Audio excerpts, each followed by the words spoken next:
Hey YouTube, Brian LCS. Thanks for stopping by the channel. And this video is the comic book industry crushing artists. So this got prompted by a post that I recently stumbled upon. I believe it was on Facebook first, and it was actually originated on Twitter or X, whatever you're calling it these days. But we're going to kind of jump into this, some questions and answers with a well-known artist within the industry. I'm sure you'll all recognize him. So we're going to show some screenshots and kind of do a little discussion on this topic because it has been something that has been on my mind when I look at some of the artwork within Spider-Man and specifically John Romita Jr.'s artwork being a little inconsistent for me over the last couple years on his run on Amazing Spider-Man. So let's jump in. Let's look at this discussion and see where we go. So the artist I was talking about was Ryan Ottley. He had opened up his X to questions, and there was a question from Jason here, who, based on his profile, is an independent comic book writer, and he posed this question. So Jason asked, why does it seem so hard for a lot of mainstream pencilers to maintain a monthly deadline on their books? And Ryan replied, because quality monthly comics is almost impossible. It's grueling, especially for a long time. Any time off, sickness, vacation means you will be late unless you draw extra fast for a lot of days, which means possible less quality. Also, when a writer is late, no one knows it. An artist has to rush even faster to try to make up for lost time. An artist has to give up all of the other career prospects for one title. Then they need to give up a lot of their life to keep the book on time and find a style that can look good and be fast at the same time. Remember, the artist is the only full-time person on a monthly book. They put their all in it. Very few recognize this fact. Long runs don't happen too often anymore for many factors.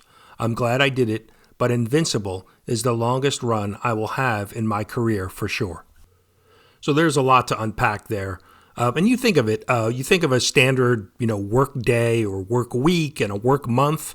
There are typically 20 days of working time. And so, does the artist work during those hours? Do they work weekends? Those type of things.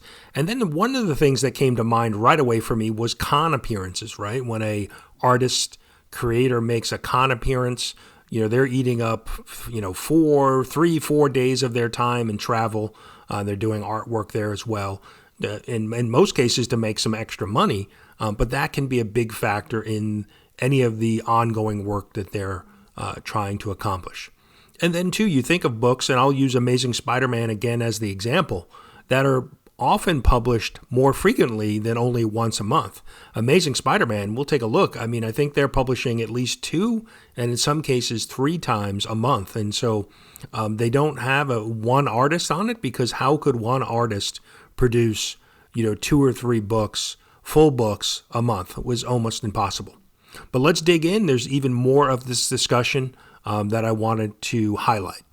So here's some other things that I didn't consider, and Ryan mentions here that there are assistants and finishers that are known in the industry to help artists stay on track with their schedule. So just an interesting little, peek behind the curtain.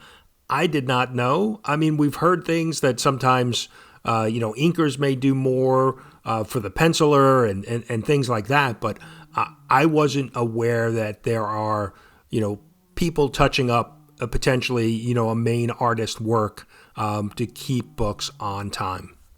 Now, in this discussion, they address age, right? As artists get older, their ability to produce work slows. And so I thought that was another interesting fact. Even Ryan here saying, look, I did Invincible full-time on my 20s to my 40s. That's not something I could do again today. So the final point I wanted to highlight in this discussion was somebody brought up the old artists, Kirby, Romita Sr., some of those artists saying that, they were the ones that were the only able to produce this and hit those schedules.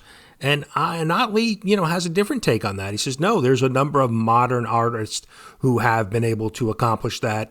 It takes dedication, it takes commitment to be able to do that. But, the older artists are not the only ones who've accomplished this. So what did you guys think of that? I found that discussion and some of the details about finishers and assistants pretty interesting. Something I didn't really even consider that were happening in the comic book industry today.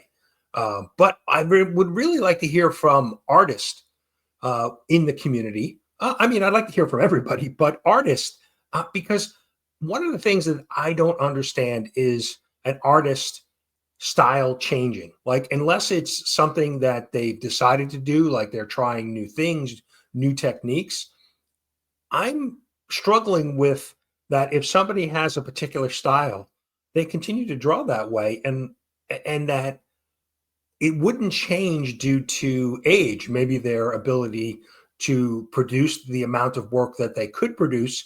Obviously, they're going to get slower over time as they age. We certainly have seen, our reflexes, our ability to heal, and those things as you age certainly get slower. So I'm interested to hear, from the artists in the community out there, what they think of this topic, and is there any factors in their own artwork that they've seen change, over the years as they've gotten older.